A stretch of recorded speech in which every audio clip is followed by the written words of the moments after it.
Asubuhi akaniambia, mama, akili imelia. Nikamuuliza kwa nini? Akaniambia, unajua mama bado hajawahi zaa. Nikamwambia, Clinton unanipima? Akaniambia, mama, sikupimi. Naweza kukupima na kitu kaa hiyo? Hiyo kitu ilinisumbua. Nakwambia nilikosa usingizi. Niko na mtoto kiwango wa Clinton. Nikajiuliza, what if siku ya leo ni yake?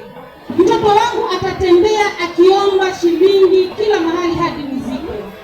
Mungu wa mama Clinton aliniingia. Mimi sijawahi tembea, sijawahi lia, sijawahi omba. But niliomba kibali, wakulima mtukubali tu, tuzike mama Clinton. Tafadhalini wa mama, ninaomba na uchungu mwingi sana. Sisi ndio tunalea hawa watoto. Haijalishi mama Clinton alikuwa nani kwako. Haijalishi mama Clinton alikukwaza kiwango gani.